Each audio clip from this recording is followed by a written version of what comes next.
Years later, in 1929, the American astrophysicist Edwin P. Hubble discovered that the universe is not static.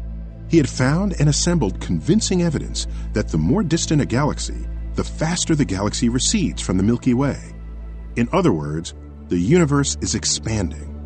Now, embarrassed by the cosmological constant, which corresponded to no known force of nature, and by the lost opportunity to have predicted the expanding universe himself, Einstein discarded lambda entirely, calling it his life's greatest blunder. By yanking lambda from the equation, he presumed its value to be zero, such as in this example. Assume A equals B plus C.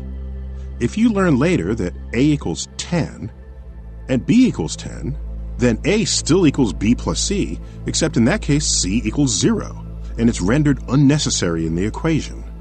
But that wasn't the end of the story. Off and on over the decades, theorists would extract lambda from the crypt, imagining what their ideas would look like in a universe that had a cosmological constant. 69 years later, in 1998, science exhumed lambda one last time. Early that year, remarkable announcements were made by two competing teams of astrophysicists, one led by Saul Perlmutter of Lawrence Berkeley National Laboratory in Berkeley, California, and the other co-led by Brian Schmidt of Mount Stromlo and Siding Spring Observatories in Canberra, Australia, and Adam Rees of the Johns Hopkins University in Baltimore, Maryland. Dozens of the most distant supernovas ever observed appeared noticeably dimmer than expected, given the well-documented behavior of this species of exploding star. Reconciliation required that either those distant supernovas behaved unlike their nearer brethren, or they were as much as 15% farther away than where the prevailing cosmological models had placed them. The only known thing that naturally accounts for this acceleration is Einstein's lambda, the cosmological constant. When astrophysicists dusted it off and put it back into Einstein's original equations for general relativity, the known state of the universe matched the state of Einstein's equations. The supernovas used in Perlmutter's and Schmidt's studies are worth their weight in fusionable nuclei. Within certain limits, each of those stars explodes the same way, igniting the same amount of fuel, releasing the same titanic amount of energy in the same amount of time, thereby reaching the same peak luminosity. Thus, they serve as a kind of yardstick or standard candle for calculating cosmic distances to the galaxies in which they explode, out to the farthest reaches of the universe. Standard candles simplify calculations immensely. Since the supernovas all have the same wattage, the dim ones are far away and the bright ones are close by. After measuring their brightness, a simple task, you can tell exactly how far they are from you and from one another. If the luminosities of the supernovas were all different, you could not use brightness alone to tell how far away one was in comparison with another. A dim one could be either a high wattage bulb far away or a low wattage bulb close up. All fine, but there's a second way to measure the distance to the galaxies, their speed of recession from the Milky Way. Recession that's part and parcel of the overall cosmic expansion. As Hubble was the first to show, the expanding universe makes distant objects race away from us faster than nearby ones. So, by measuring a galaxy's speed of recession, another simple task, one can deduce a galaxy's distance. If those two well-tested methods give different distances for the same object, something must be wrong. Either the supernovas are bad standard candles, or a model for the rate of cosmic expansion as measured by galaxy speeds is wrong. Well, something was wrong. It turned out that the supernovas were splendid standard candles, surviving the careful scrutiny of many skeptical investigators. And so astrophysicists were left with a universe that had expanded faster than we thought, placing galaxies farther away than their recession speed would have otherwise indicated. And there was no easy way to explain the extra expansion without invoking lambda, Einstein's cosmological constant. Here was the first direct evidence that a repulsive force permeated the universe, opposing gravity, which is how and why the cosmological constant rose from the dead. Lambda suddenly acquired a physical reality that needed a name, and so dark energy took center stage in the cosmic drama, suitably capturing both the mystery and our associated ignorance of its cause. Perlmutter, Schmidt, and Rees justifiably shared the 2011 Nobel Prize in Physics for this discovery. The most accurate measurements to date revealed dark energy as the most prominent thing in town, currently responsible for 68% of all the mass energy in the universe. Dark matter comprises 27%, with regular matter comprising a mere 5%. The shape of our four-dimensional universe comes from the relationship between the amount of matter and energy that lives in the cosmos and the rate at which the cosmos is expanding. A convenient mathematical measure of this is omega, yet another capital Greek letter with a firm grip on the cosmos. If you take the matter-energy density of the universe and divide it by the matter-energy density required to just barely halt the expansion, known as the critical density, you get omega. Since both mass and energy cause space-time to warp or curve, omega tells us the shape of the cosmos. If omega is less than 1, the actual mass energy falls below the critical value, and the universe expands forever in every direction for all of time, taking on the shape of a saddle in which initially parallel lines diverge. If omega equals 1, the universe expands forever, but only barely so. In that case, the shape is flat, preserving all the geometric rules we learned in high school about parallel lines. If omega exceeds 1, parallel lines converge and the universe curves back on itself, ultimately recollapsing into the fireball whence it came. At no time since Hubble discovered the expanding universe has any team of observers ever reliably measured omega to be anywhere close to 1. Adding up all the mass and energy their telescopes could see, and even extrapolating beyond these limits, dark matter included, the biggest values from the best observations topped out at about omega equals 0.3. As far as observers were concerned, the universe was open for business, riding a one-way saddle into the future.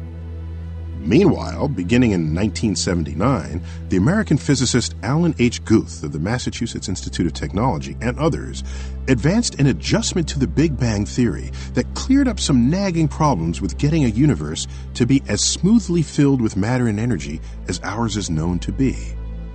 A fundamental byproduct of this update to the Big Bang was that it drives omega toward 1, not toward a half, not toward 2, not toward a million, toward 1. Hardly a theorist in the world had a problem with that requirement, because it helped get the Big Bang to account for the global properties of the known universe. There was, however, another little problem. The update predicted 3 times as much mass energy as observers could find. Undeterred, the theorists said the observers just weren't looking hard enough. At the end of the tallies, visible matter alone could account for no more than 5% of the critical density. How about the mysterious dark matter? They added that too. Nobody knew what it was, and we still don't know what it is, but surely it contributed to the totals. From there, we get 5 or 6 times as much dark matter as visible matter. But that's still way too little. Observers were at a loss, and the theorists answered, keep looking. Both camps were sure the other was wrong, until the discovery of dark energy. That single component, when added to the ordinary matter and the ordinary energy and dark matter, raised the mass energy density of the universe to the critical level, simultaneously satisfying both the observers and the theorists. For the first time, the theorists and observers kissed and made up. Both, in their own way, were correct. Omega does equal 1. Just as the theorists demanded of the universe, even though you can't get there by adding up all the matter, dark or otherwise, as they had naively presumed. There's no more matter running around the cosmos today than had ever been estimated by the observers. Nobody had foreseen the dominating presence of cosmic dark energy, nor had anybody imagined it as the great reconciler of differences.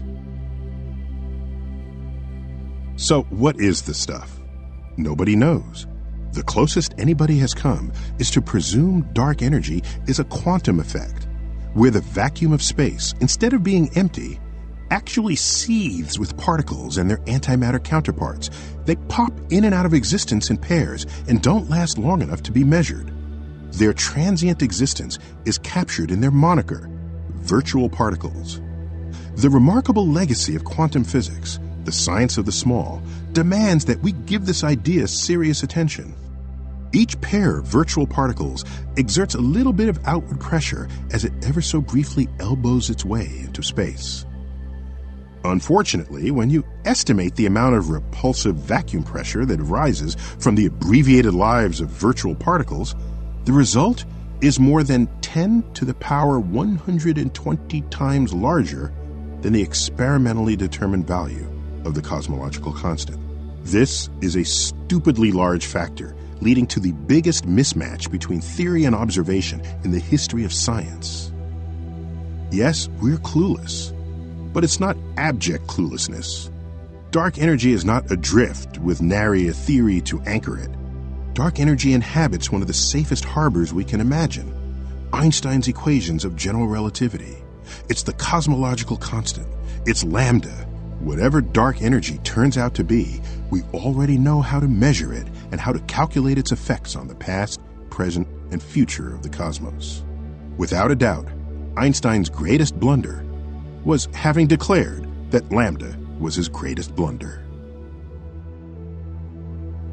And the hunt is on. Now that we know dark energy is real, teams of astrophysicists have begun ambitious programs to measure distances and the growth of structure in the universe using ground-based and spaceborne telescopes. These observations will test the detailed influence of dark energy on the expansion history of the universe, and will surely keep theorists busy. They desperately need to atone for how embarrassing their calculation of dark energy turned out to be. Do we need an alternative to GR? Does the marriage of GR and quantum mechanics require an overhaul?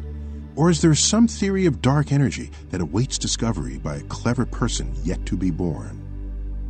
A remarkable feature of lambda and the accelerating universe is that the repulsive force arises from within the vacuum, not from anything material. As the vacuum grows, the density of matter and familiar energy within the universe diminishes, and the greater becomes lambda's relative influence on the cosmic state of affairs. With greater repulsive pressure comes more vacuum, and with more vacuum comes greater repulsive pressure, forcing an endless and exponential acceleration of the cosmic expansion. As a consequence, anything not gravitationally bound to the neighborhood of the Milky Way galaxy will recede at ever-increasing speed as part of the accelerating expansion of the fabric of space-time. Distant galaxies, now visible in the night sky, will ultimately disappear beyond an unreachable horizon, receding from us faster than the speed of light, a feat allowed not because they're moving through space at such speeds, but because the fabric of the universe itself carries them at such speeds. No law of physics prevents this. In 1 trillion or so years, anyone alive in our own galaxy may know nothing of other galaxies. Our observable universe will merely comprise a system of nearby long-lived stars within the Milky Way, and beyond this starry night will lie an endless void. Darkness in the face of the deep. Dark energy, a fundamental property of the cosmos, will, in the end, undermine the ability of future generations to comprehend the universe they've been dealt.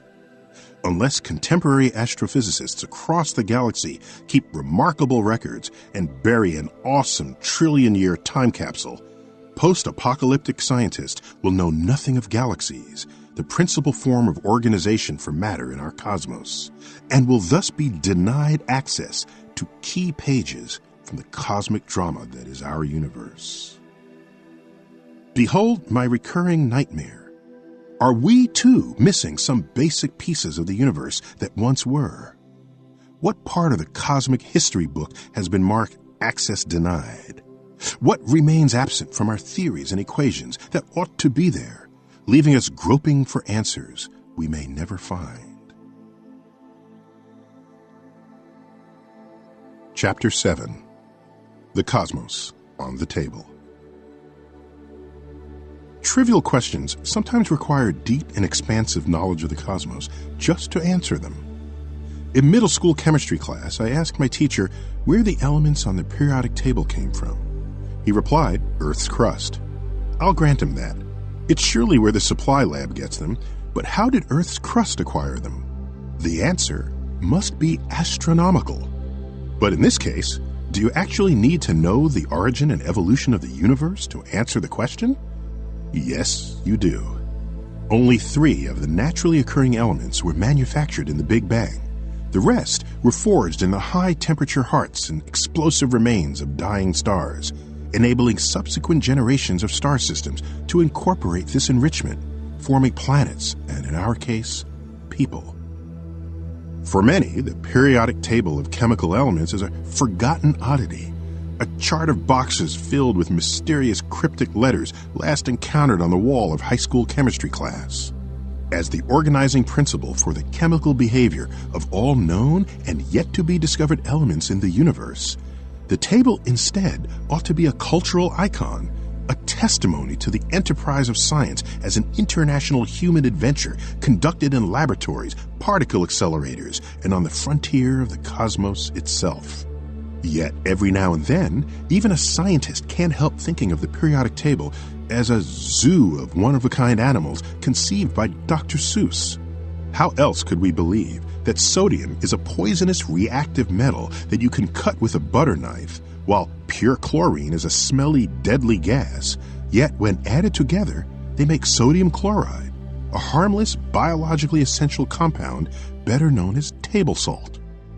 Or how about hydrogen and oxygen? One is an explosive gas and the other promotes violent combustion, yet the two combined make liquid water, which puts out fires. Amid these chemical confabulations, we find elements significant to the cosmos, allowing me to offer the periodic table as viewed through the lens of an astrophysicist. With only one proton in its nucleus, hydrogen is the lightest and simplest element, made entirely during the Big Bang.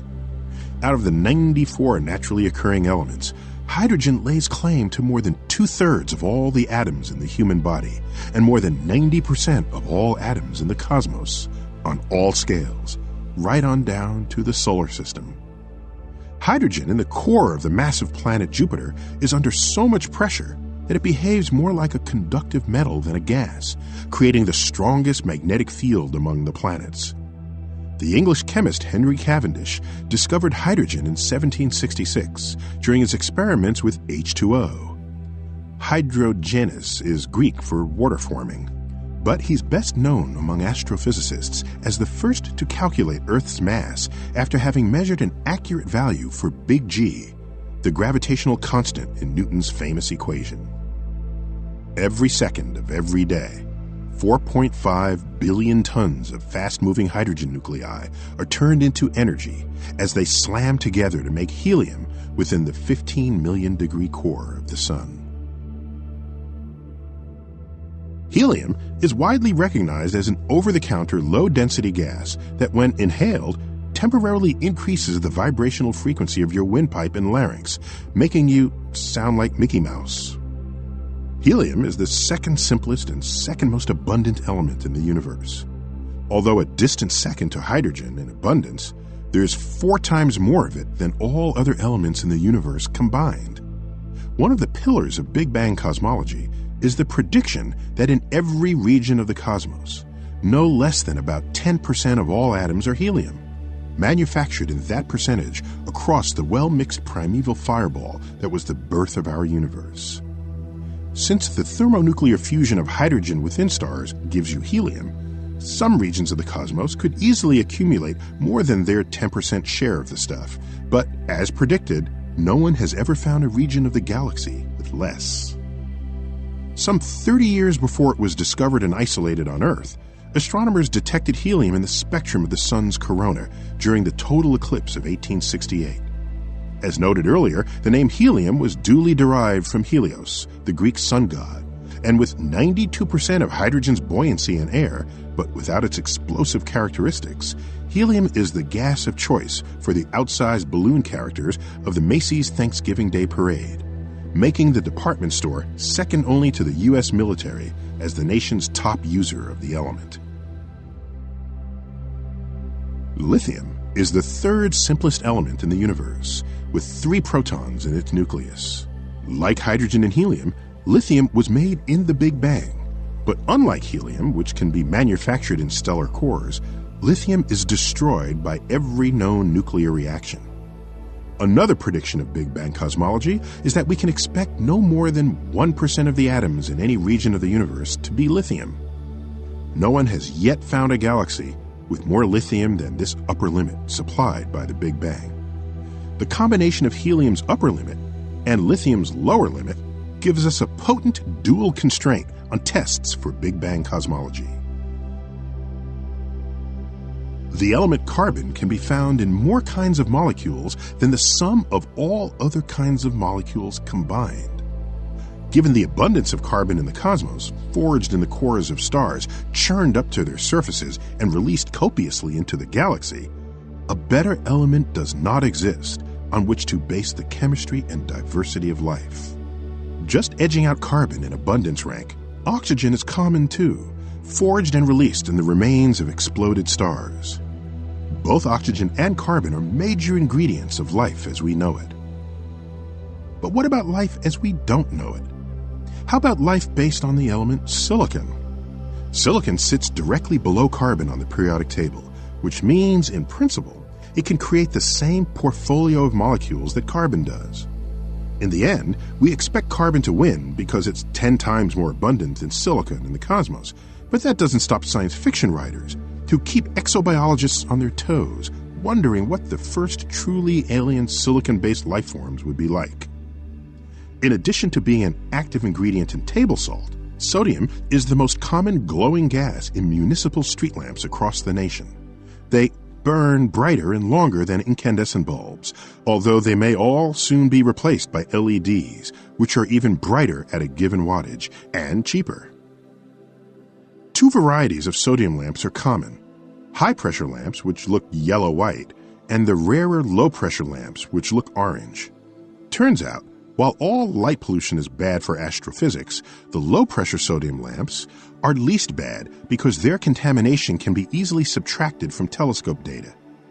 In a model of cooperation, the entire city of Tucson, Arizona, the nearest large municipality to the Kitt Peak National Observatory, has, by agreement with the local astrophysicists, converted all its streetlights to low-pressure sodium lamps. Aluminum occupies nearly 10% of Earth's crust, yet was unknown to the ancients and unfamiliar to our great-grandparents. The element was not isolated and identified until 1827 and did not enter common household use until the late 1960s, when tin cans and tinfoil yielded to aluminum cans and, of course, aluminum foil. I'd bet most old people you know still call it tin foil. Polished aluminum makes a near-perfect reflector of visible light and is the coating of choice for nearly all telescope mirrors today. Titanium is 1.7 times denser than aluminum, but it's more than twice as strong. So titanium, the 9th most abundant element in Earth's crust, has become a modern darling for many applications, such as military aircraft components and prosthetics that require a light, strong metal for their tasks. In most cosmic places, the number of oxygen atoms exceeds that of carbon. After every carbon atom has latched onto the available oxygen atoms, forming carbon monoxide or carbon dioxide, the leftover oxygen bonds with other things like titanium. The spectra of red stars are riddled with features traceable to titanium oxide, which itself is no stranger to stars on Earth. Star sapphires and rubies owe their radiant asterisms to titanium oxide impurities in their crystal lattice.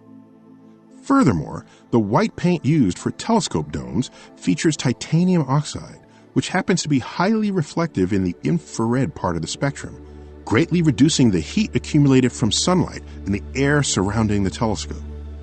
At nightfall, with the dome open, the air temperature near the telescope rapidly equals the temperature of the nighttime air, allowing light from stars and other cosmic objects to be sharp and clear. And while not directly named for a cosmic object, Titanium derives from the Titans of Greek mythology.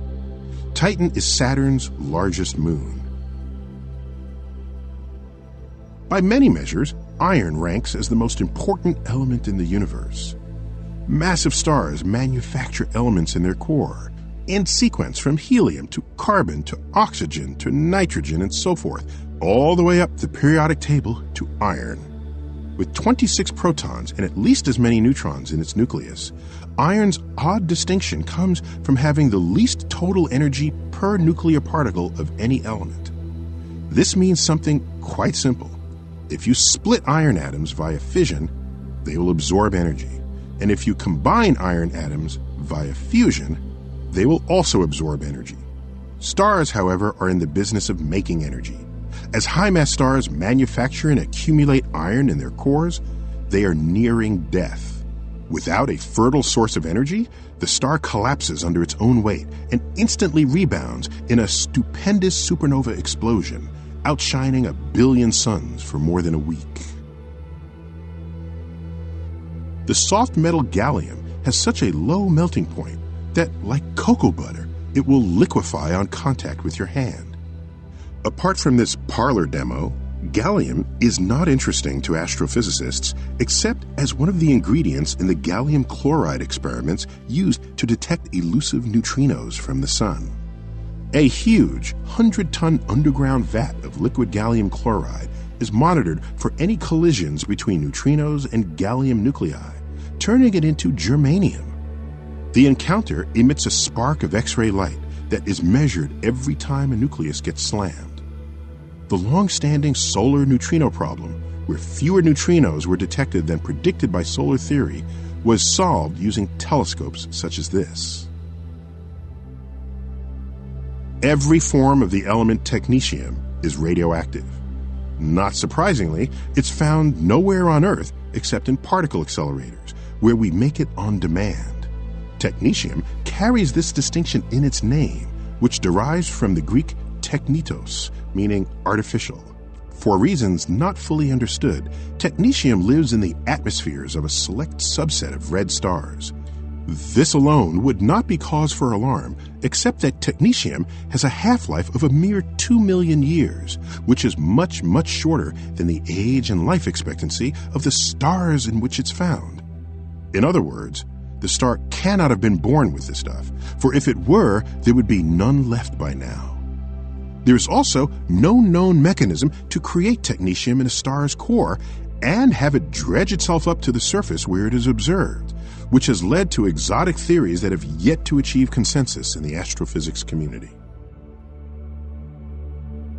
Along with osmium and platinum, iridium is one of the 3 heaviest, densest elements on the table. 2 cubic feet of it weighs as much as a Buick, which makes iridium one of the world's best paperweights, able to defy all known office fans. Iridium is also the world's most famous smoking gun. A thin layer of it can be found worldwide at the famous Cretaceous-Paleogene boundary, formerly known as the KT boundary in geologic strata, dating from 65 million years ago. Not so coincidentally, that's when every land species larger than a carry-on suitcase went extinct, including the legendary dinosaurs. Iridium is rare on Earth's surface, but relatively common in 6-mile metallic asteroids, which, upon colliding with Earth, vaporized on impact, scattering their atoms across Earth's surface. So, whatever might have been your favorite theory for offing the dinosaurs, a killer asteroid the size of Mount Everest from outer space should be at the top of your list. I don't know how Albert would have felt about this, but an unknown element was discovered in the debris of the first hydrogen bomb test in the Eniwetok Atoll in the South Pacific on November 1, 1952, and was named Einsteinium in his honor. I might have named it Armageddon instead. Meanwhile, 10 entries in the periodic table get their names from objects that orbit the sun. Phosphorus comes from the Greek for light-bearing, and was the ancient name for the planet Venus when it appeared before sunrise in the dawn sky. Selenium comes from Selene, which is Greek for the moon, named so because in ores it was always associated with the element tellurium. which had already been named for Earth, from the Latin tellus. On January 1, 1801, the Italian astronomer Giuseppe Piazzi discovered a new planet orbiting the Sun in the suspiciously large gap between Mars and Jupiter. Keeping with the tradition of naming planets after Roman gods, the object was named Ceres, after the goddess of harvest. Ceres is, of course, the root of the word cereal. At the time, there was sufficient excitement in the scientific community for the first element discovered after this date to be named Cerium in its honor. 2 years later, another planet was discovered orbiting the Sun in the same gap as Ceres. This one was named Pallas, for the Roman goddess of wisdom. And, like Cerium before it, the first element discovered thereafter was named Palladium in its honor. The naming party would end a few decades later, after dozens more of these planets were discovered sharing the same orbital zone. Closer analysis revealed that these objects were much, much smaller than the smallest known planets.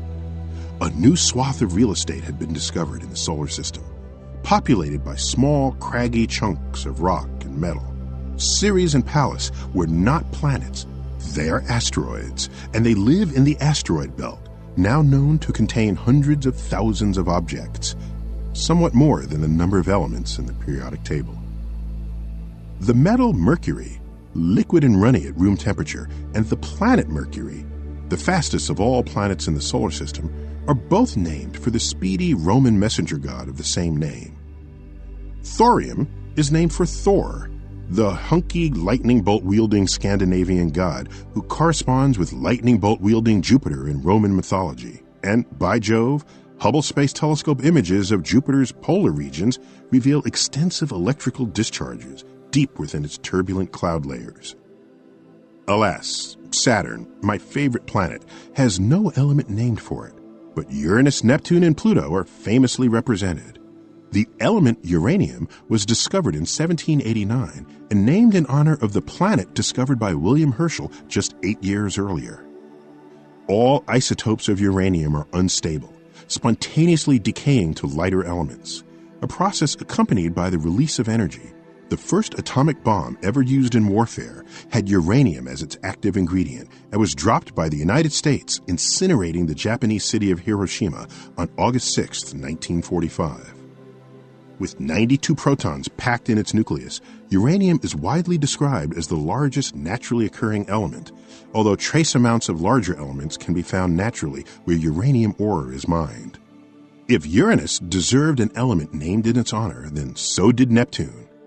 Unlike uranium, however, which was discovered shortly after the planet, Neptunium was discovered in 1940 in the Berkeley cyclotron. A full 97 years after the German astronomer John Gall found Neptune in a spot on the sky predicted by the French mathematician Joseph Leverrier after studying Uranus's odd orbital behavior. Just as Neptune comes right after Uranus in the solar system, so too does Neptunium come right after uranium in the periodic table of elements.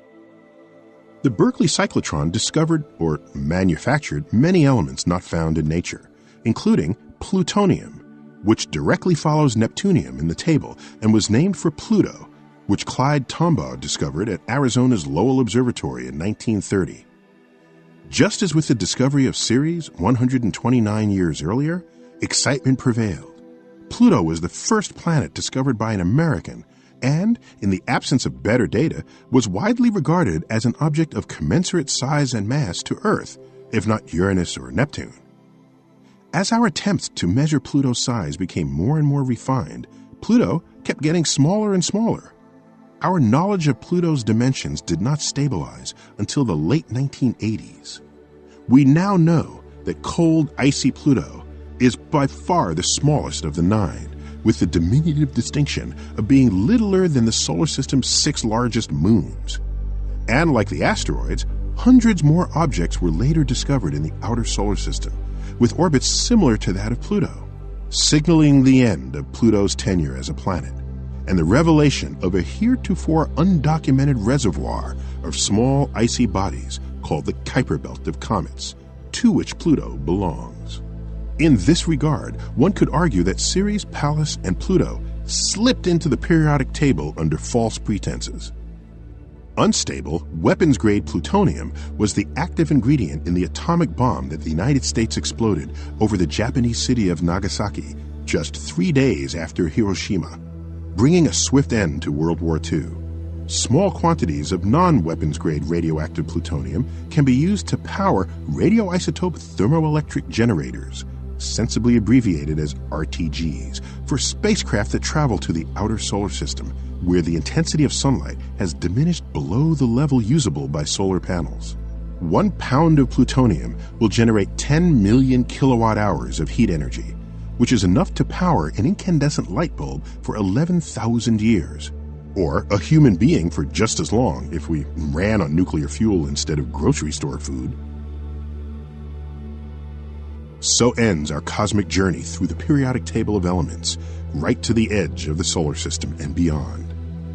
For reasons I've yet to understand, many people don't like chemicals, which might explain the perennial movement to rid foods of them.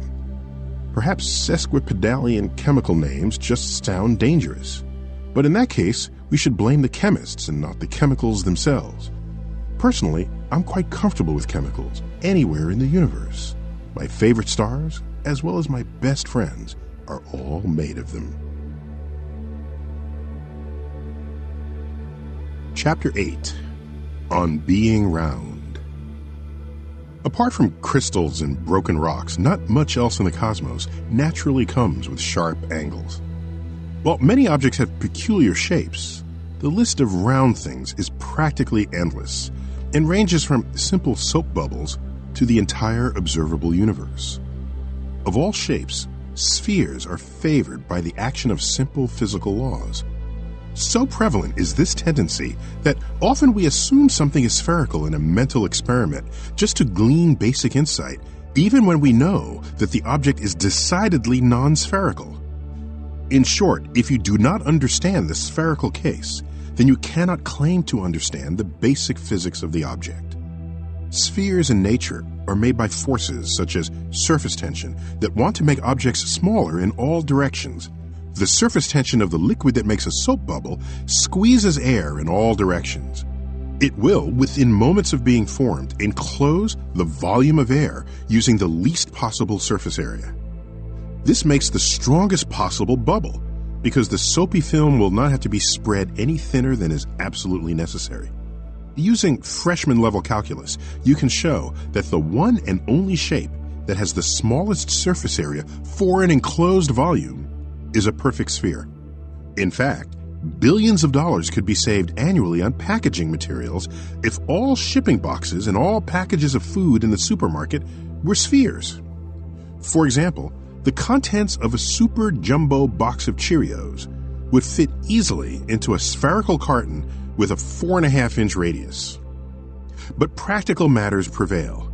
Nobody wants to chase packaged food down the aisle after it rolls off the shelves.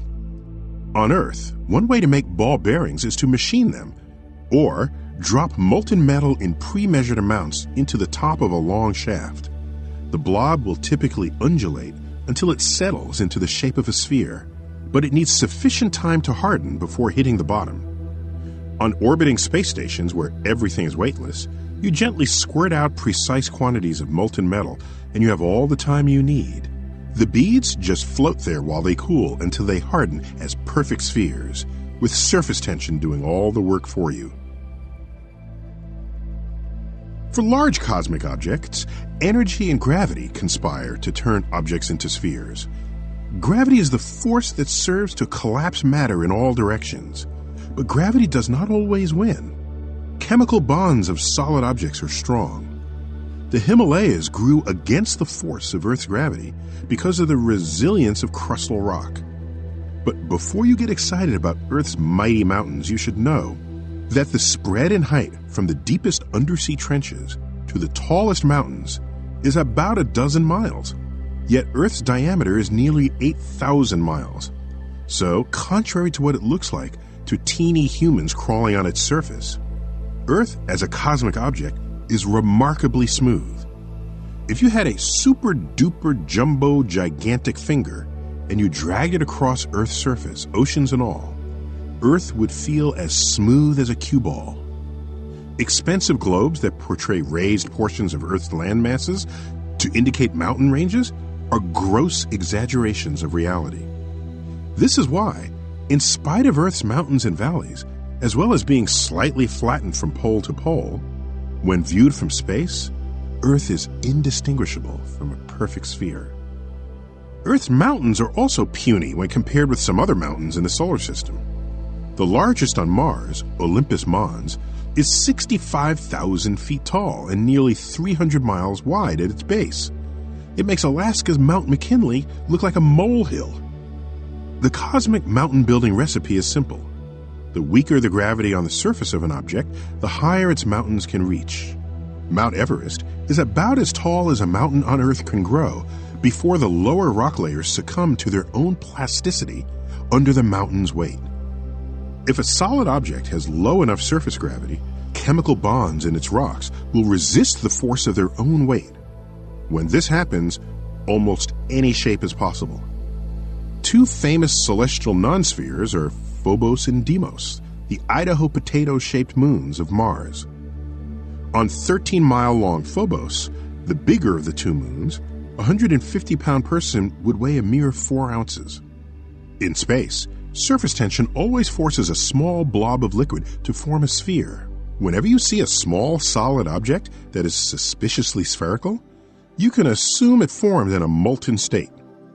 If the blob has very high mass, then it could be composed of almost anything, and gravity will ensure that it forms a sphere. Big and massive blobs of gas in the galaxy can coalesce to form near-perfect gaseous spheres called stars. But if a star finds itself orbiting too close to another object whose gravity is significant, the spherical shape can be distorted as its material gets stripped away. By too close, I mean too close to the object's Roche lobe, named for the mid-19th century mathematician Édouard Roche, who made detailed studies of gravity fields in the vicinity of double stars. The Roche lobe is a theoretical dumbbell-shaped bulbous double envelope that surrounds any two objects in mutual orbit. If gaseous material from one object passes out of its own envelope, then the material will fall towards the second object. This occurrence is common among binary stars when one of them swells to become a red giant and overfills its Roche lobe. The red giant distorts into a distinctly non-spherical shape that resembles an elongated Hershey's Kiss. Moreover, every now and then, one of the two stars is a black hole, whose location is rendered visible by the flaying of its binary companion. The spiraling gas, after having passed from the giant across its Roche lobe, heats to extreme temperatures and is rendered aglow before descending out of sight into the black hole itself. The stars of the Milky Way galaxy trace a big, flat circle with a diameter-to-thickness ratio of 1,000 to 1. Our galaxy is flatter than the flattest flapjacks ever made. In fact, its proportions are better represented by a crepe, or tortilla. No, the Milky Way's disk is not a sphere, but it probably began as one. We can understand the flatness by assuming the galaxy was once a big, spherical, slowly rotating ball of collapsing gas. During the collapse, the ball spun faster and faster, just as spinning figure skaters do when they draw their arms inward to increase their rotation rate. The galaxy naturally flattened pole to pole, while the increasing centrifugal forces in the middle prevented collapse at mid-plane. Yes, if the Pillsbury Doughboy were a figure skater, then fast spins would be a high-risk activity. Any stars that happen to be formed within the Milky Way cloud before collapse maintained large plunging orbits. The remaining gas, which easily sticks to itself like a mid-air collision of two hot marshmallows, got pinned at the midplane and is responsible for all subsequent generations of stars, including the Sun. The current Milky Way, which is neither collapsing nor expanding, is a gravitationally mature system, where one can think of the orbiting stars above and below the disk as the skeletal remains of the original spherical gas cloud. This general flattening of objects that rotate is why Earth's pole-to-pole diameter is smaller than its diameter at the equator. Not by much. 0.3%, about 26 miles. But Earth is small, mostly solid, and doesn't rotate all that fast. At 24 hours per day, Earth carries anything on its equator at a mere 1,000 miles per hour. Consider the jumbo, fast-rotating gaseous planet Saturn, completing a day in just 10.5 hours. Its equator revolves at 22,000 miles per hour, and its pole-to-pole dimension is a full 10% flatter than its middle. A difference noticeable even through a small amateur telescope. Flattened spheres are more generally called oblate spheroids, while spheres that are elongated pole-to-pole are called prolate. In everyday life, hamburgers and hot dogs make excellent, although somewhat extreme examples of each shape. I don't know about you, but the planet Saturn pops into my mind with every bite of a hamburger I take. We use the effect of centrifugal forces on matter to offer insight into the rotation rate of extreme cosmic objects. Consider pulsars. With some rotating at upward of 1,000 revolutions per second, we know that they cannot be made of household ingredients, or they would spin themselves apart. In fact, if a pulsar rotated any faster, say 4,500 revolutions per second, its equator would be moving at the speed of light, which tells you that this material is unlike any other. To picture a pulsar, imagine the mass of the sun packed into a ball the size of Manhattan.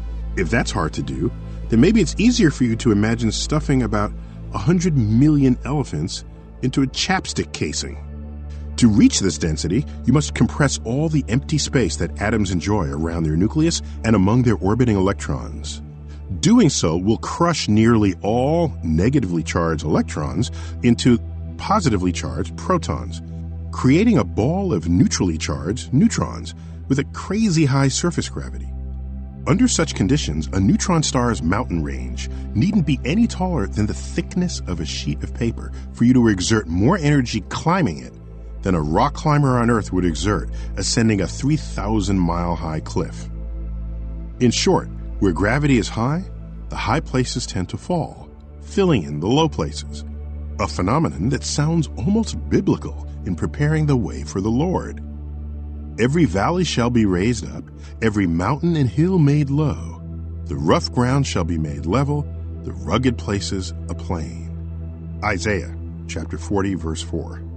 That's a recipe for a sphere if there ever was one.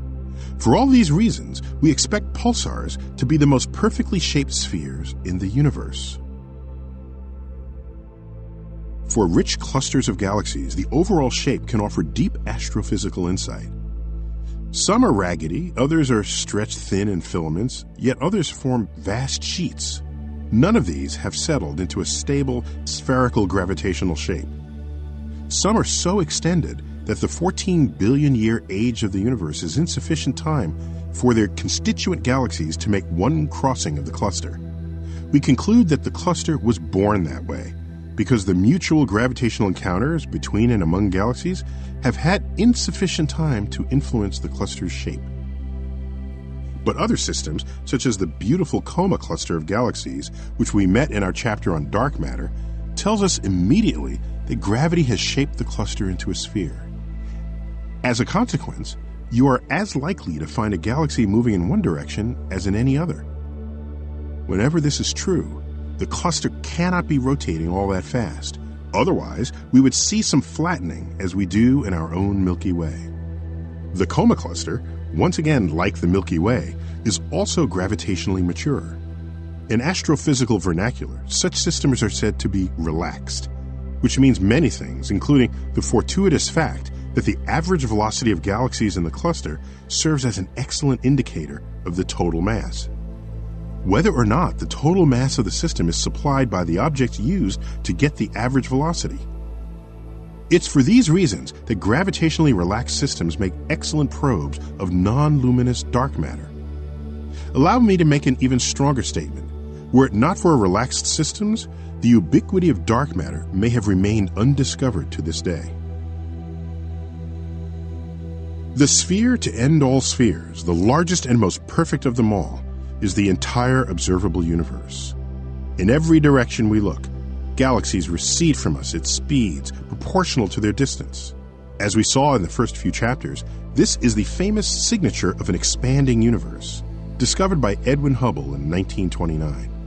When you combine Einstein's relativity and the velocity of light and the expanding universe and the spatial dilution of mass and energy as a consequence of that expansion, there is a distance in every direction from us, where the recession velocity for a galaxy equals the speed of light. At this distance and beyond, light from all luminous objects loses all its energy before reaching us. The universe beyond this spherical edge is thus rendered invisible and, as far as we know, unknowable. There's a variation of the ever-popular multiverse idea in which the multiple universes that comprise it are not separate universes entirely, but isolated, non-interacting pockets of space within one continuous fabric of space-time. Like multiple ships at sea, far enough away from one another so that their circular horizons do not intersect. As far as any one ship is concerned, without further data, it's the only ship on the ocean, yet they all share the same body of water. Spheres are indeed fertile theoretical tools that help us gain insight into all manner of astrophysical problems. But one should not be a sphere zealot. I'm reminded of the half-serious joke about how to increase milk production on a farm. An expert in animal husbandry might say, consider the role of the cow's diet. An engineer might say, consider the design of the milking machines. But it's the astrophysicist who says, consider a spherical cow. Chapter 9. Invisible Light. And therefore, as a stranger, give it welcome. There are more things in heaven and earth, Horatio, than are dreamt of in your philosophy. Hamlet, Act 1, Scene 5. Before 1800, the word light, apart from its use as a verb and an adjective, referred just to visible light. But early that year, the English astronomer William Herschel observed some warming that could only have been caused by a form of light invisible to the human eye. Already an accomplished observer, Herschel had discovered the planet Uranus in 1781 and was now exploring the relation between sunlight, color, and heat. He began by placing a prism in the path of a sunbeam. Nothing new there. Sir Isaac Newton had done that back in the 1600s, leading him to name the familiar 7 colors of the visible spectrum: red, orange, yellow, green, blue, indigo, and violet. Yes, the colors do indeed spell Roy G. Biv. But Herschel was inquisitive enough to wonder what the temperature of each color might be. So he placed thermometers in various regions of the rainbow and showed, as he suspected, that different colors registered different temperatures. Well-conducted experiments require a control, a measurement where you expect no effect at all and which serves as a kind of idiot check on what you are measuring. For example, if you wonder what effect beer has on a tulip plant, then also nurture a second tulip plant identical to the first, but give it water instead. If both plants die, if you killed them both, then you can't blame the alcohol. That's the value of a control sample. Herschel knew this and laid a thermometer outside of the spectrum, adjacent to the red, expecting to read no more than room temperature throughout the experiment. But that's not what happened. The temperature of his control thermometer rose even higher than in the red. Herschel wrote, "I conclude that the full red falls still short of the maximum of heat, which perhaps lies even a little beyond visible refraction. In this case, radiant heat will at least partly, if not chiefly, consist, if I may be permitted the expression, of invisible light. That is to say, of rays coming from the sun that have such a momentum as to be unfit for vision." Holy shit! Herschel inadvertently discovered infrared light, a brand new part of the spectrum found just below red, reported in the first of his 4 papers on the subject. Herschel's revelation was the astronomical equivalent of Antony von Leeuwenhoek's discovery of, quote, many little living animalcules very prettily moving. In the smallest drop of lake water, Leeuwenhoek discovered single-celled organisms, a biological universe. Herschel discovered a new band of light, both hiding in plain sight. Other investigators immediately took up where Herschel left off. In 1801, the German physicist and pharmacist Johann Wilhelm Ritter found yet another band of invisible light. But instead of a thermometer, Ritter placed a little pile of light-sensitive silver chloride in each visible color, as well as in the dark area next to the violet end of the spectrum. Sure enough, the pile in the unlit patch darkened more than the pile in the violet patch. What's beyond violet? Ultraviolet, better known today as UV. Filling out the entire electromagnetic spectrum in order of low energy and low frequency to high energy and high frequency, we have radio waves, microwaves, infrared, Roy G. Biv, ultraviolet, X-rays, and gamma rays. Modern civilization has deftly exploited each of these bands for countless household and industrial applications, making them familiar to us all. After the discovery of UV and IR, skywatching didn't change overnight. The first telescope designed to detect invisible parts of the electromagnetic spectrum wouldn't be built for 130 years. That's well after radio waves, X-rays, and gamma rays had been discovered, and well after the German physicist Heinrich Hertz had shown that the only real difference among the various kinds of light is the frequency of the waves in each band.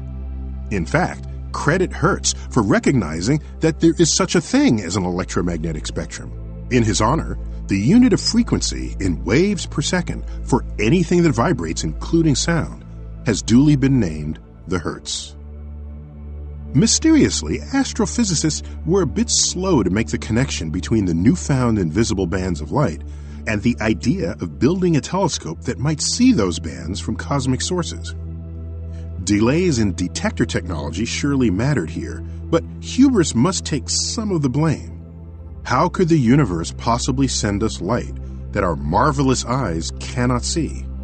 For more than 3 centuries, from Galileo's day until Edwin Hubble's, building a telescope meant only one thing: making an instrument to catch visible light, enhancing our biologically endowed vision. A telescope is merely a tool to augment our meager senses, enabling us to get better acquainted with faraway places. The bigger the telescope, the dimmer the objects it brings into view. The more perfectly shaped its mirrors, the sharper the image it makes. The more sensitive its detectors, the more efficient its observations. But in all cases, every bit of information a telescope delivers to the astrophysicist comes to Earth on a beam of light. Celestial happenings, however, don't limit themselves to what's convenient for the human retina. Instead, they typically emit varying amounts of light simultaneously in multiple bands. So without telescopes and their detectors tuned across the entire spectrum, astrophysicists would remain blissfully ignorant of some mind-blowing stuff in the universe. Take an exploding star, a supernova. It's a cosmically common and seriously high-energy event that generates prodigious quantities of X-rays.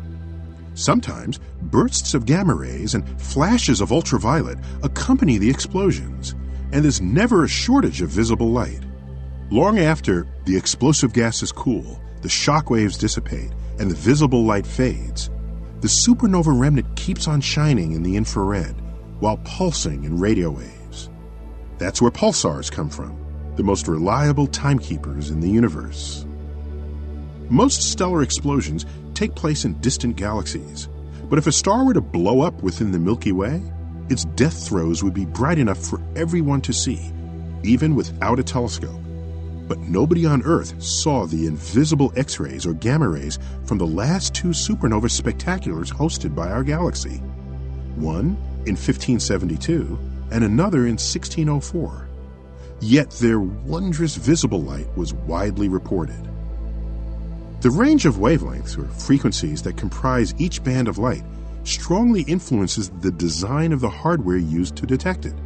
That's why no single combination of telescope and detector can simultaneously see every feature of such explosions.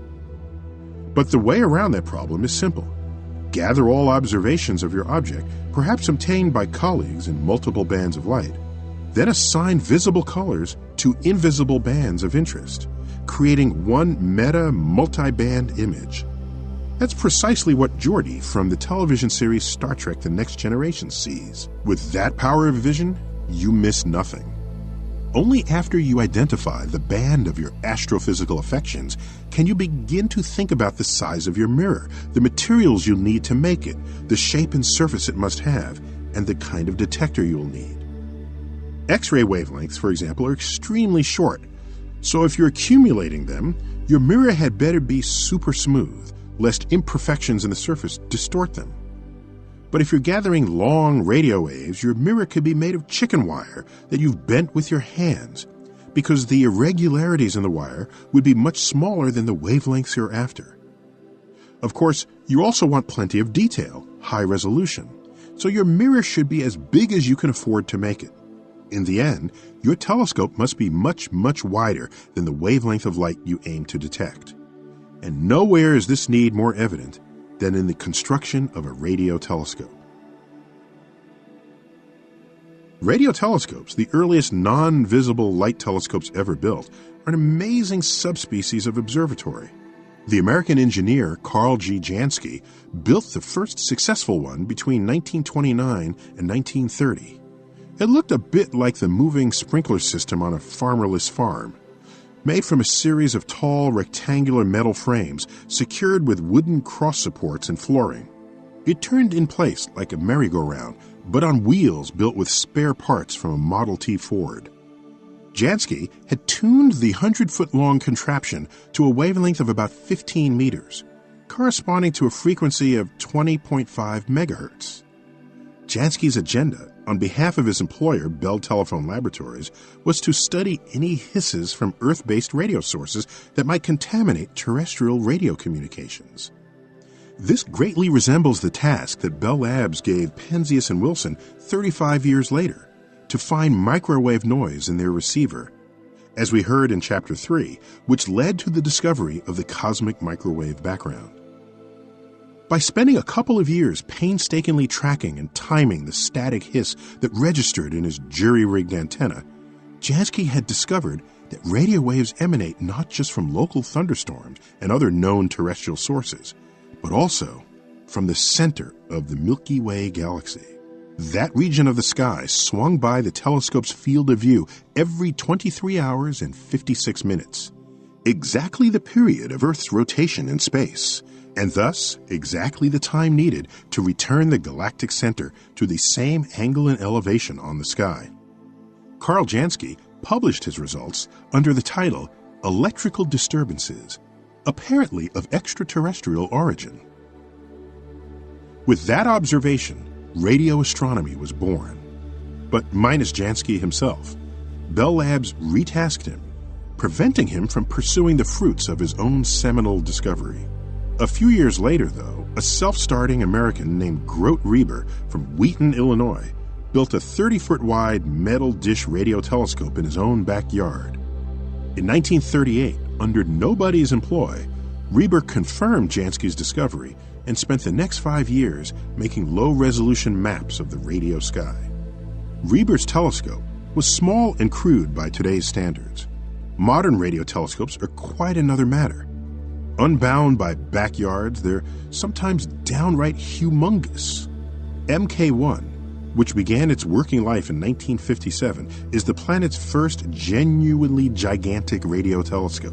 A single steerable 250-foot-wide solid steel dish at the Jodrell Bank Observatory near Manchester, England. A couple of months after MK1 opened for business, the Soviet Union launched Sputnik 1, and Jodrell Bank's dish suddenly became just the thing to track the little orbiting hunk of hardware, making it the forerunner of today's deep space network for tracking planetary space probes. The world's largest radio telescope, completed in 2016, is called the 500-meter Aperture Spherical Radio Telescope, or FAST for short. It was built by China in their Guizhou province and is larger in area than 30 football fields. If aliens ever give us a call, the Chinese will be the first to know. Another variety of radio telescope is the interferometer, comprising arrays of identical dish antennas spread across swaths of countryside and electronically linked to work in concert. The result is a single coherent super high-resolution image of radio-emitting cosmic objects. Although "Supersize Me" was the unwritten motto for telescopes long before the fast food industry coined the slogan, radio interferometers form a jumbo class unto themselves. One of them, a very large array of radio dishes near Socorro, New Mexico, is officially called the Very Large Array, with 27 82-foot dishes positioned on tracks crossing 22 miles of desert plains. This observatory is so cosmogenic, it has appeared as a backdrop in the films 2010, The Year We Made Contact, 1984, Contact, 1997, and The Transformers, 2007. There's also the Very Long Baseline Array, with 10 82-foot dishes spanning 5,000 miles from Hawaii to the Virgin Islands, enabling the highest resolution of any radio telescope in the world. In the microwave band, relatively new to interferometers, we've got the 66 antennas of ALMA, the Atacama Large Millimeter Array in the remote Andes Mountains of northern Chile. Tuned for wavelengths that range from fractions of a millimeter to several centimeters, ALMA gives astrophysicists high-resolution access to categories of cosmic action unseen in other bands, such as the structure of collapsing gas clouds as they become nurseries from which stars are born. ALMA's location is, by intention, the most arid landscape on Earth, 3 miles above sea level and well above the wettest clouds. Water may be fine for microwave cooking, but it's bad for astrophysicists because the water vapor in Earth's atmosphere chews up pristine microwave signals from across the galaxy and beyond. These two phenomena are, of course, related. Water is the most common ingredient in food, and microwave ovens primarily heat water. Taken together, you get the best indication that water absorbs microwave frequencies. So if you want clean observations of cosmic objects, you must minimize the amount of water vapor between your telescope and the universe, just as ALMA has done. At the ultra-short wavelength end of the electromagnetic spectrum, you find the high-frequency, high-energy gamma rays, with wavelengths measured in picometers. That's trillionths of a meter.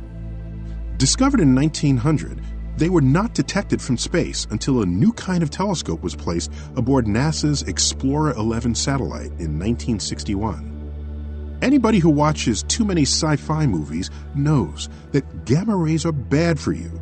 You might turn green and muscular, or spiderwebs might squirt from your wrists, but they're also hard to trap. They pass right through ordinary lenses and mirrors. How then to observe them? The guts of Explorer 11's telescope held a device called a scintillator, which responds to incoming gamma rays by pumping out electrically charged particles. If you measure energies of the particles, you can tell what kind of high-energy light created them.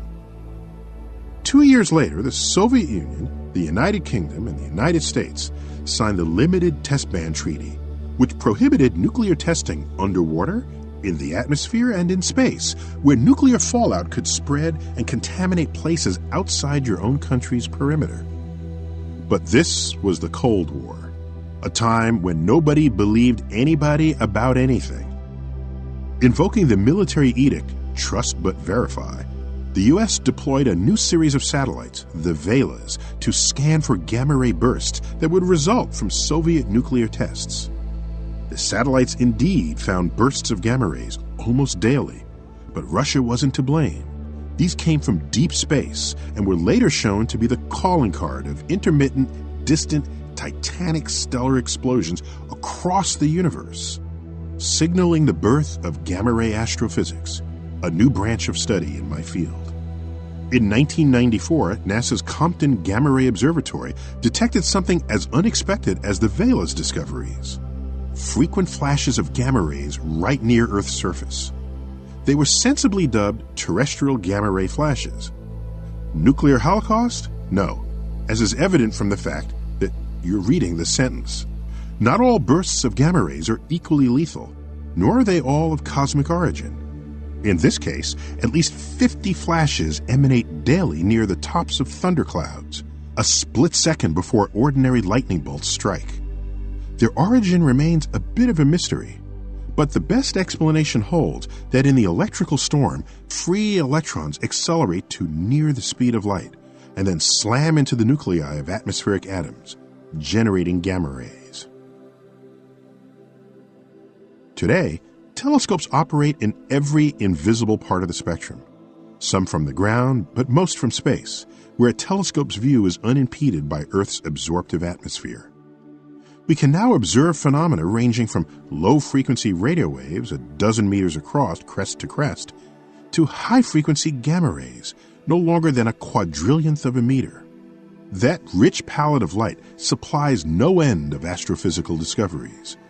Curious how much gas lurks among the stars and galaxies? Radio telescopes do that best. There is no knowledge of the cosmic background and no real understanding of the Big Bang without microwave telescopes. Want to peek at the stellar nurseries deep inside galactic gas clouds? Pay attention to what infrared telescopes do. How about emissions from the vicinity of ordinary black holes and supermassive black holes in the center of a galaxy? Ultraviolet and X-ray telescopes do that best. Want to watch the high-energy explosion of a giant star whose mass is as great as 40 suns? Catch the drama via gamma-ray telescopes.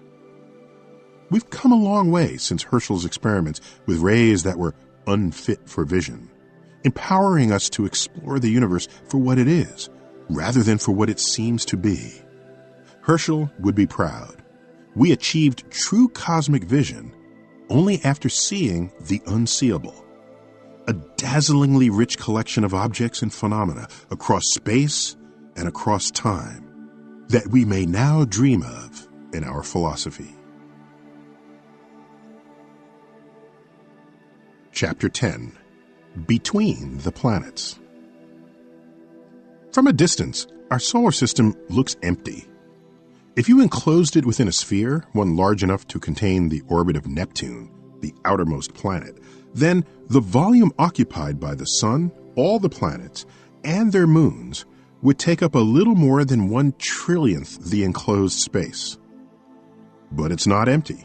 The space between the planets contains all manner of chunky rocks, pebbles, ice balls, dust, streams of charged particles, and far-flung probes. The space is also permeated by monstrous gravitational and magnetic fields. Interplanetary space is so not empty that Earth, during its 30-kilometer-per-second orbital journey, plows through hundreds of tons of meteors per day. Most of them no larger than a grain of sand. Nearly all of them burn in Earth's upper atmosphere, slamming into the air with so much energy that the debris vaporizes on contact. Our frail species evolved under this protective blanket. Larger golf ball-sized meteors heat fast but unevenly and often shatter into many smaller pieces before they vaporize. Still larger meteors singe their surface, but otherwise make it all the way to the ground intact. You'd think that by now, after 4.6 billion trips around the Sun, Earth would have vacuumed up all possible debris in its orbital path. But things were once much worse. For 500 million years after the formation of the Sun and its planets, so much junk rained down on Earth that heat from the persistent energy of impacts rendered Earth's atmosphere hot and our crust molten. One substantial hunk of junk led to the formation of the Moon. The unexpected scarcity of iron and other high-mass elements in the Moon, derived from lunar samples returned by Apollo astronauts, indicates that the Moon most likely burst forth from Earth's iron-poor crust and mantle after a glancing collision with a wayward Mars-sized protoplanet. The orbiting debris from this encounter coalesced to form our lovely low-density satellite. Apart from this newsworthy event, the period of heavy bombardment that Earth endured during its infancy was not unique among the planets and other large bodies of the solar system. They each sustained similar damage, with the airless, erosionless surfaces of the Moon and Mercury preserving much of the cratered record from this period. Not only is the solar system scarred by the flotsam of its formation, but nearby interplanetary space also contains rocks of all sizes that were jettisoned from Mars, the Moon, and Earth by the ground's recoil from high-speed impacts. Computer studies of meteor strikes demonstrate conclusively that surface rocks near impact zones can get thrust upward with enough speed to escape the body's gravitational tether. At the rate we are discovering meteorites on Earth whose origin is Mars, we conclude that about 1,000 tons of Martian rocks rain down on Earth each year. Perhaps the same amount reaches Earth from the Moon. In retrospect, we didn't have to go to the Moon to retrieve moon rocks. Plenty come to us, although they were not of our choosing, and we didn't yet know it during the Apollo program. Most of the solar system's asteroids live and work in the main asteroid belt, a roughly flat zone between the orbits of Mars and Jupiter. By tradition, the discoverers get to name their asteroids whatever they like, often drawn by artists as a region of cluttered, meandering rocks in the plane of the solar system. The asteroid belt's total mass is less than 5% that of the Moon, which is itself barely more than 1% of Earth's mass.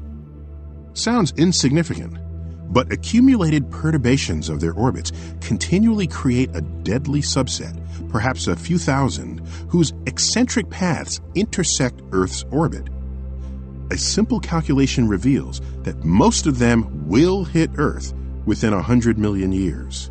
The ones larger than about a kilometer across will collide with enough energy to destabilize Earth's ecosystem and put most of Earth's land species at risk of extinction. That would be bad. Asteroids are not the only space objects that pose a risk to life on Earth. The Kuiper Belt is a comet-strewn swath of circular real estate that begins just beyond the orbit of Neptune, includes Pluto, and extends perhaps as far again from Neptune as Neptune is from the Sun. The Dutch-born American astronomer Gerard Kuiper advanced the idea that in the cold depths of space beyond the orbit of Neptune, there reside frozen leftovers from the formation of the solar system. Without a massive planet upon which to fall, most of these comets will orbit the Sun for billions of years. As is true for the asteroid belt, some objects of the Kuiper Belt travel on eccentric paths that cross the orbits of other planets. Pluto and its ensemble of siblings called Plutinos cross Neptune's path around the Sun. Other Kuiper Belt objects plunge all the way down to the inner solar system, crossing planetary orbits with abandon. This subset includes Halley, the most famous comet of them all. Far beyond the Kuiper Belt, extending halfway to the nearest stars, lives a spherical reservoir of comets called the Oort cloud, named for Jan Oort, the Dutch astrophysicist who first deduced its existence. This zone is responsible for the long-period comets, those with orbital periods far longer than a human lifetime. Unlike Kuiper Belt comets, Oort cloud comets can rain down on the inner solar system from any angle and from any direction. The two brightest of the 1990s, comets Hale-Bopp and Hyakutake, were both from the Oort cloud and are not coming back anytime soon. If we had eyes that could see magnetic fields, Jupiter would look 10 times larger than the full moon in the sky. Spacecraft that visit Jupiter must be designed to remain unaffected by this powerful force. As the English physicist Michael Faraday demonstrated in the 1800s, if you pass a wire across a magnetic field, you generate a voltage difference along the wire's length. For this reason, fast-moving metal space probes will have electrical currents induced within them. Meanwhile, these currents generate magnetic fields of their own that interact with the ambient magnetic field in ways that retard the space probe's motion. Last I had kept count, there were 56 moons among the planets in the solar system. Then I woke up one morning to learn that another dozen had been discovered around Saturn. After that incident, I decided to no longer keep track. All I care about now is whether any of them would be fun places to visit or to study. By some measures, the solar system's moons are more fascinating than the planets they orbit. Earth's moon is about 1/400th the diameter of the Sun, but it's also 1/400th as far from us, making the Sun and the Moon the same size on the sky. A coincidence not shared by any other planet-moon combination in the solar system, allowing for uniquely photogenic total solar eclipses. Earth also has tidally locked the Moon, leaving it with identical periods of rotation on its axis and revolution around Earth. Wherever and whenever this happens, the locked Moon shows only one face to its host planet. Jupiter's system of moons is replete with oddballs. Io, Jupiter's closest moon, is tidally locked and structurally stressed by interactions with Jupiter and with other moons, pumping enough heat into the little orb to render molten its interior rocks. Io is the most volcanically active place in the solar system. Jupiter's moon Europa has enough H2O that its heating mechanism, the same one at work on Io, has melted the subsurface ice, leaving a warmed ocean below. If ever there was a next best place to look for life, it's here. An artist coworker of mine once asked whether alien life forms from Europa would be called Europeans. The absence of any other plausible answer forced me to say yes. Pluto's largest moon, Charon, is so big and close to Pluto that Pluto and Charon have each tidally locked the other. Their rotation periods and their periods of revolution are identical. We call this a double tidal lock, which sounds like a yet-to-be-invented wrestling hold. By convention, moons are named for Greek personalities in the life of the Greek counterpart to the Roman god after whom the planet itself was named. The classical gods led complicated social lives, so there's no shortage of characters from which to draw.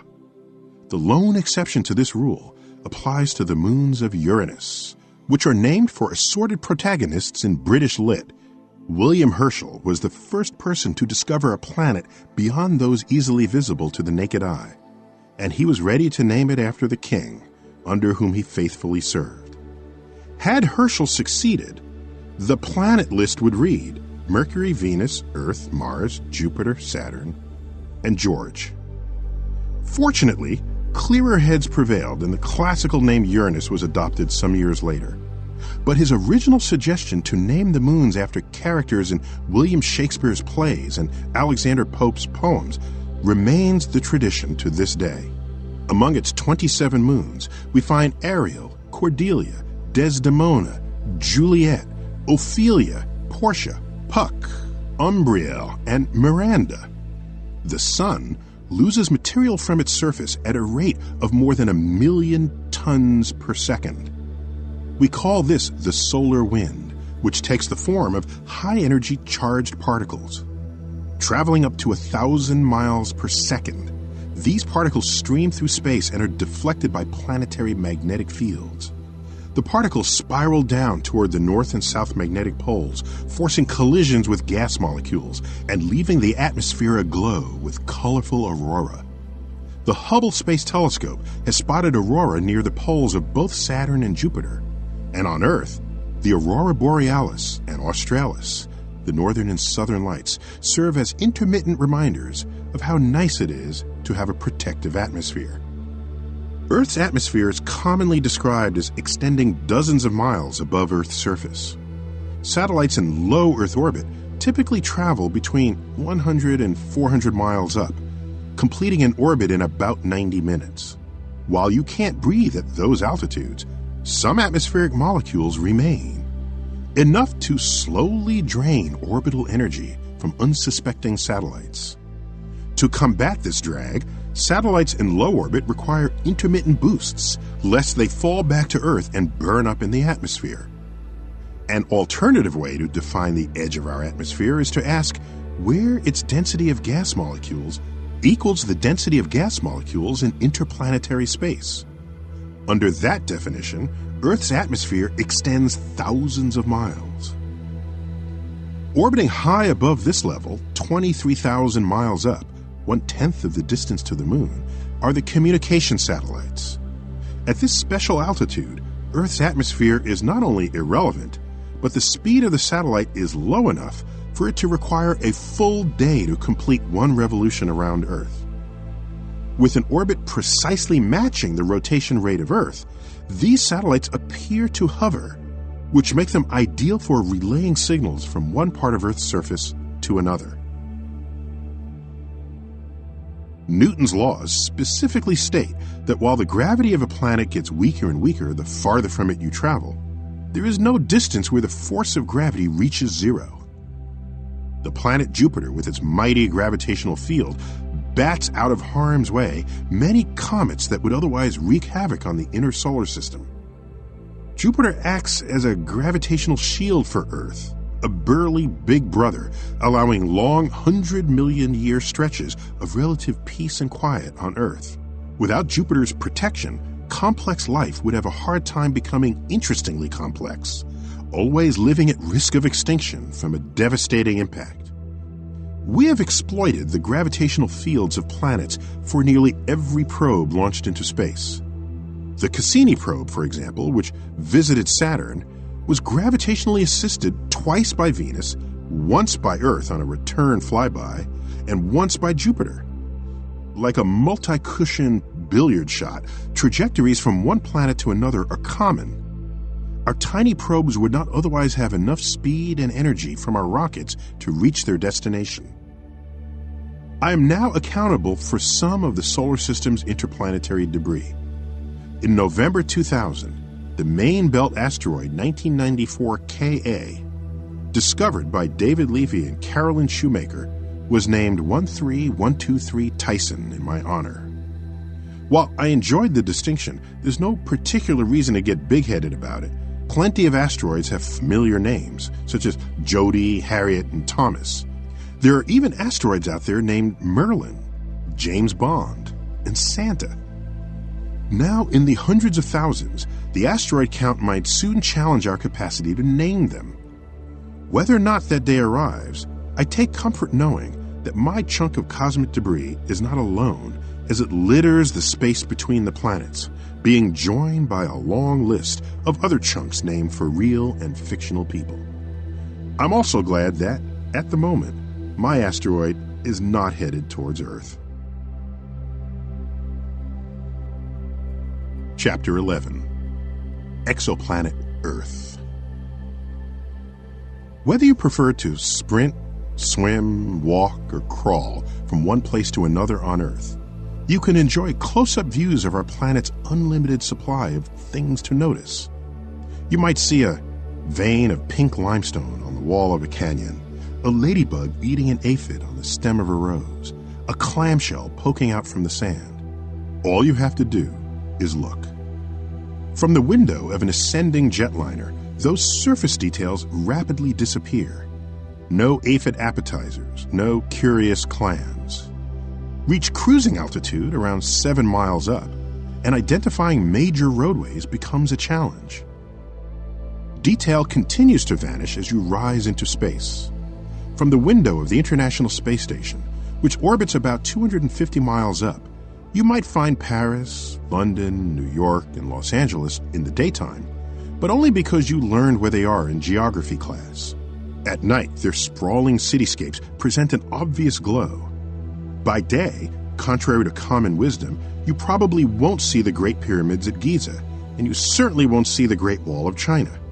Their obscurity is partly the result of having been made from the soil and stone of the surrounding landscape. And although the Great Wall is thousands of miles long, it's only about 20 feet wide, much narrower than the U.S. interstate highways you can barely see from a transcontinental jet. From orbit, with the unaided eye, you would have seen smoke plumes rising from the oil field fires in Kuwait at the end of the First Persian Gulf War in 1991, and smoke from the burning World Trade Center towers in New York City on September 11, 2001. You will also notice the green-brown boundaries between swaths of irrigated and arid land. Beyond that short list, there's not much else made by humans that's identifiable from hundreds of miles up in the sky. You can see plenty of natural scenery, though, including hurricanes in the Gulf of Mexico, ice flows in the North Atlantic, and volcanic eruptions wherever they occur. From the moon, 250,000 miles away, New York, Paris, and the rest of Earth's urban glitter doesn't even show up as a twinkle. But from your lunar vantage, you can still watch major weather fronts move across the planet. From Mars, at its closest, some 35 million miles away, massive snow-capped mountain chains and the edges of Earth's continents would be visible through a large backyard telescope. Travel out to Neptune, 3 billion miles away, just down the block on a cosmic scale, and the sun itself becomes 1,000 times dimmer, now occupying 1,000th the area on the daytime sky that it occupies when seen from Earth. And what of Earth itself? It's a speck, no brighter than a dim star, all but lost in the glare of the sun. A celebrated photograph taken in 1990 from just beyond Neptune's orbit by the Voyager 1 spacecraft shows just how underwhelming Earth looks from deep space. A pale blue dot, as the American astrophysicist Carl Sagan called it. And that's generous. Without the help of a caption, you might not even know it's there. What would happen if some big-brained aliens from the great beyond scanned the skies with their naturally superb visual organs, further aided by alien state-of-the-art optical accessories? What visible features of planet Earth might they detect? Blueness would be first and foremost. Water covers more than 2/3 of Earth's surface. The Pacific Ocean alone spans nearly an entire side of the planet. Any beings with enough equipment and expertise to detect our planet's color would surely infer the presence of water, the third most abundant molecule in the universe. If the resolution of their equipment were high enough, the aliens would see more than just a pale blue dot. They would see intricate coastlines, too, strongly suggesting that the water is liquid. And smart aliens would surely know that if a planet has liquid water, then the planet's temperature and atmospheric pressure fall within a well-determined range. Earth's distinctive polar ice caps, which grow and shrink from the seasonal temperature variations, could also be seen using visible light. So could our planet's 24-hour rotation, because recognizable landmasses rotate into view at predictable intervals of time. The aliens would also see major weather systems come and go. With careful study, they could readily distinguish features related to clouds in the atmosphere from features related to the surface of Earth itself. Time for a reality check. The nearest exoplanet, the nearest planet in orbit around a star that is not the Sun, can be found in our neighbor star system, Alpha Centauri, about 4 light-years from us and visible mostly from our southern hemisphere. Most of the cataloged exoplanets lie from dozens up to hundreds of light-years away. Earth's brightness is less than 1/billionth that of the Sun, and our planet's proximity to the Sun would make it extremely hard for anybody to see Earth directly with a visible light telescope. It's like trying to detect the light of a firefly in the vicinity of a Hollywood searchlight. So if aliens have found us, they are likely looking in wavelengths other than visible light, like infrared, where our brightness relative to the Sun is a bit better than invisible light. Or else their engineers are adapting some other strategy altogether. Maybe they're doing what some of our own planet hunters typically do, monitoring stars to see if they jiggle at regular intervals. A star's periodic jiggle betrays the existence of an orbiting planet that may be too dim to see directly. Contrary to what most people suppose, a planet does not orbit its host star. Instead, both the planet and its host star revolve around their common center of mass. The more massive the planet, the larger the star's response must be, and the more measurable the jiggle gets when you analyze the star's light. Unfortunately for planet-hunting aliens, Earth is puny, so the Sun barely budges, which would further challenge alien engineers.